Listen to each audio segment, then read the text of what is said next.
આજના દિવસે એક પ્રસંગ તમારી સાથે શેર કરવો છે। ગુજ્જુ ફન ફેક્ટરી તમારા માટે લાવ્યા છે દીકરો અને દીકરીની વાર્તા।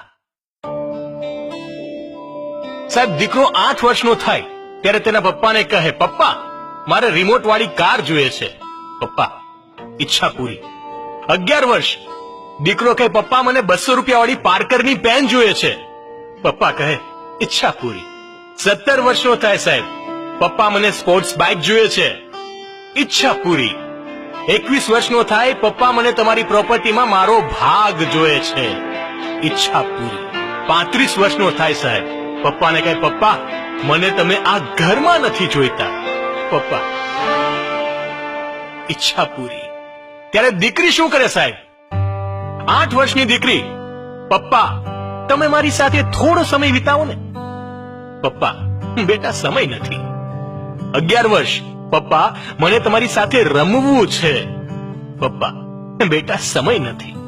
17 વર્ષની થાય ત્યારે કહે, પપ્પા મને તમારી સાથે ફરવું છે। પપ્પા, ધ્યાન નથી દેતા। 21 વર્ષની થાય, લગ્ન વખતે કહે છે, સાહેબ પપ્પા મારે તમને મૂકીને જવું નથી। પપ્પા, બેટા એ શક્ય નથી। 35 વર્ષની થાય અને કહે, પપ્પા તમે ચિંતા નહીં કરો, તમે મારી સાથે રહેવા આવી જાઓ। અને સાહેબ આ વખતે પપ્પા ઈચ્છા પૂરી કરે છે, કારણ કે હવે પપ્પાને પણ ખબર પડી છે કે ખરેખર દીકરી આપણી હોય છે। ભાગ્યશાળી એ છે જેના ઘરે દીકરી છે।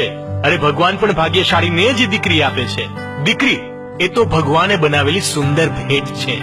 જો ગુજ્જુ ફન ફેક્ટરીની આ વાત માનતા હો તો તમામ લોકો સુધી શેર કરજો।